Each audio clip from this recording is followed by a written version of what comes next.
All right, what is going on, guys? Welcome back to the channel. Happy Friday. We are coming off a little 3-0 sweep on NBA plays. Absolutely on fire in February. We are going to close this day out. Got some plays that I really like. And yeah, let's get into the video. But very sweat-free on the 3 wins that we had.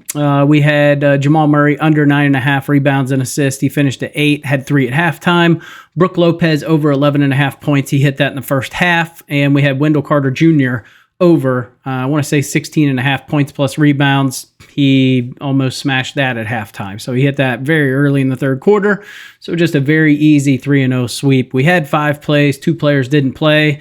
Love Bradley Beal. That play really just, I wanted that. Tyus Jones came in and just raked. But don't worry, we got Bradley Beal back on the card today.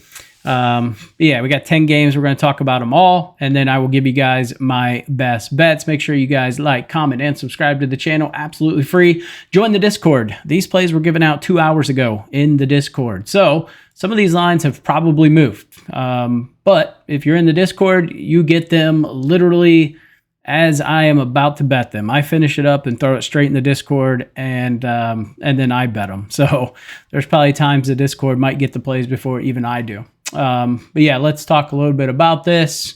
Nuggets and the Pistons, first game on the card today. Nugs played last night. Joker did what the Joker does and got himself a little triple-double, but they took an L. So traveling to Detroit from Milwaukee, pretty short trip. We see the Pistons minus 1.5. I can get down with that. On a back-to-back, Pistons going to have some really fresh legs. I just don't like the Nuggets in this spot. I don't think the matchup's great. I think Duren's able to somewhat shut down Joker. I do have Duren double-double on the card today.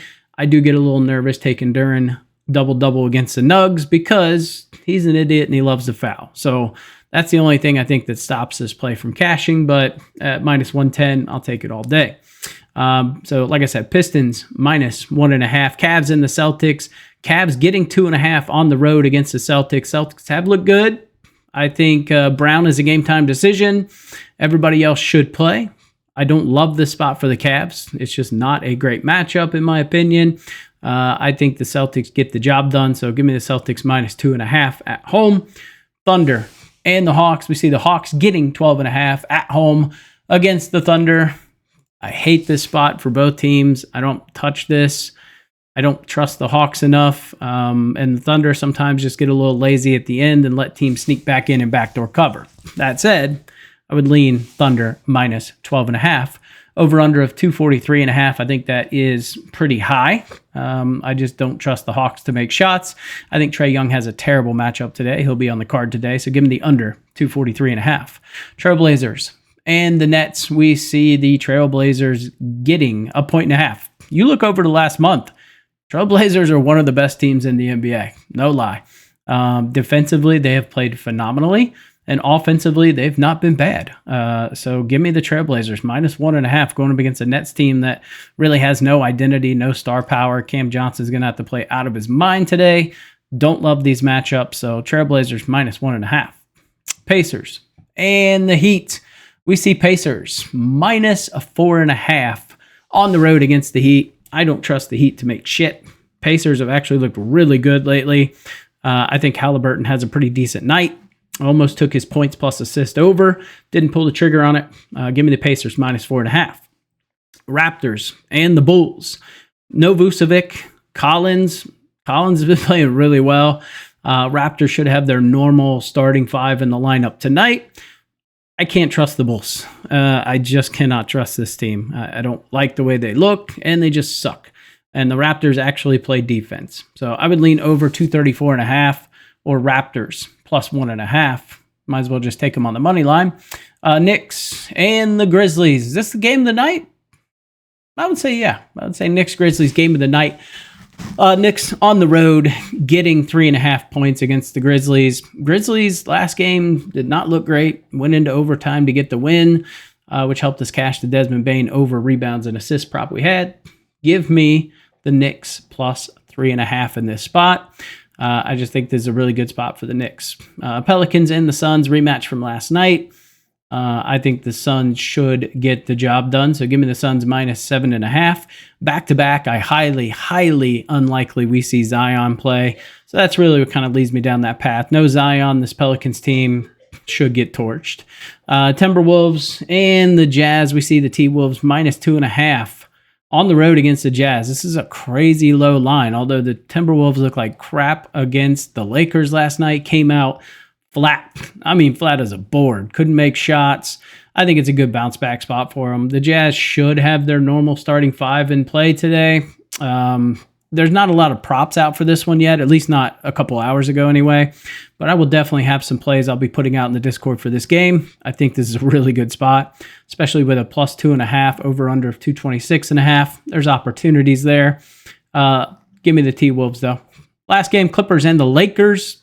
I mean, how do you not take the Clippers here? Lakers on a back-to-back. LeBron's probably not going to play. Luka may not play his normal minutes because it's going to be on a back-to-back. There's just too many things working against the Lakers here. Give me the Clippers minus 4.5 in this spot.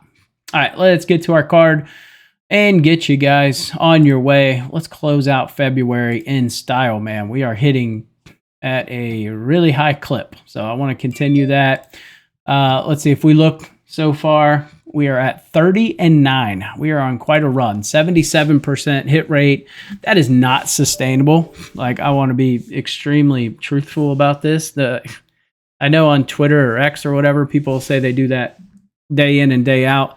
That's not realistic, right? The name of the game, if you can get to 60%, that's amazing. High 50s, 56 plus, making profit. So that's really the goal. We're just on a hell of a run right now. First play on the card, Jalen Duren. Double-double. He's had 10 or more rebounds in 16 of his last 20 games. He's had 10-plus points in 18 of his last 20 games. We look at the matchup with Denver. They give up a lot of points to the center. They're 19th in points to the center position, and they are 19th in rebounds to the center position. So really good spot if Jalen Duren cannot be an idiot and foul joker. It's the only reason. It's the only way this doesn't cash. That said, he's an idiot sometimes, and he likes to foul early. So if he picks up 2 or 3 fouls early, this is probably chalked. Next play, Kristaps Porzingis, under 7.5 rebounds. This is just too much, man. I mean, he's under in 3 of his last 15 games. I get that the Cavs can early on let centers rack up some boards. Most recently, I think like Rashawn Holmes for Washington. His line was like 8. He like hit that in the first quarter. So they do have those games where you can rack up massive amounts of rebounds early. So that could chalk this, but I think we're good, man. Cleveland 10th in fewest rebounds to the center position. Kristaps just not a huge rebound guy. So I think it opens up the avenue for guys like Derek White, Holiday, those little sneaky guys that run in and grab boards. I think they might have a good night, maybe even Tatum. But I just don't like this for Kristaps. Next play, Trae Young under 36.5 points plus assists. I think this is down to 35.5 on DK now. I think it's still playable. He's only over this in 7 of his last 15. He's got a terrible matchup to score. It's really bad. OKC is number 1 in terms of fewest points allowed to the point guard position. They don't give up a ton of assists to point guard, so it's just a really bad matchup for him. Scotty Barnes over 7.5 rebounds. He has not been the Scotty Barnes we've seen, but he's got such a beautiful matchup here to get boards. He's also got a great matchup to get assists. I just didn't want to combine them, but you could technically do his rebounds plus assist. I just don't trust him with quickly to get assist, right? He's battling with Barrett, quickly, all those guys trying to get assist. Hell, even Jakob Poeltl has been throwing out some decent assist games. But I do like his rebounds. If we look at Jakob Poeltl's rebound line, it's like 8.5. It's really low. Typically, when we see him get low lines, Scotty has a great day. So that's where I'm at with that. Next play, Desmond Bane, under 5.5 rebounds. Hit rate says don't play this. He's over this in 9 of his last 15.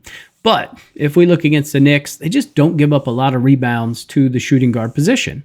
So I think there's a really good spot here. I think Zach Edey could have a really big day. My only problem is Edey is slow, and if the Knicks pick up the pace, we just see him play very limited minutes. So I can't necessarily project with certainty how many minutes Edey's going to play. Something I'll do some more research on today, but that's a play I like, just not on the card. Next play, Bradley Beal over 5.5 assists. We just saw this last night. I mean, he was out. Tyus Jones came in and just raked assist. Pelicans give up a shit ton of assists to the point guard position, so I love him to have a nice little day. I think Booker's in scoring mode. He had a decent night. You know, his assist line's a 7.5, but I like Beal today. Could be something where you could do like a negative correlation. You could take him over, Booker under, something like that, or take them both over, whatever you want. And then last play on the card, and then I'll give you a couple of leans. Zubac over 11.5 rebounds. My boy just keeps cashing. Minus 105 on Pinnacle. Pinnacle's a sharp book, but I feel like they're off on this line. He's over this in 5 of his last 10 games. Now, the Lakers have done a better job of limiting boards. They are 10th recently in giving up rebounds, but you give me a guy like Zubac in a line of 11.5. That's just a system play I'm going to take. It's just too low in my opinion. And the Lakers tend to give up a lot more boards on back-to-back nights. So we've seen the level of play from the Lakers goes down significantly on back-to-backs. So I like this play. 3 leans that I have. Ja Morant over 7.5 assists. I just think this is a good spot against the Knicks to rack up some assists. Malik Beasley for the Pistons over 15.5 points. He's got a really nice spot tonight to be draining some threes. Could also look to take his over 3.5 3-pointers for plus money. And then last lean would be Jason Tatum under 6.5 assists. I know he's been dishing the rock a ton lately. I just think this is a spot where he's going to try to be a scorer tonight. So maybe look at, taking something along the lines of fading his assist. But those are just 3 leans. And if you guys want college basketball, you guys should join the Discord. There's guys posting. I mean, Hawkeye Kid's absolutely on fire with college basketball and NBA in terms of predicting, actual teams and spreads. So he's been absolutely crushing it. Just a lot of good picks in there. NHL, Sass in there, tearing up the NHL. So if you guys like sports, I posted a PGA play in there yesterday, a little 2-leg parlay that hit for us. Yeah, a lot of stuff in there. So couldn't recommend joining that. It's absolutely free. I don't really see a reason not to join it. But if you're not in there, get in there. And appreciate you guys tuning in. Like I said, like, comment, and subscribe. Catch you in the next video.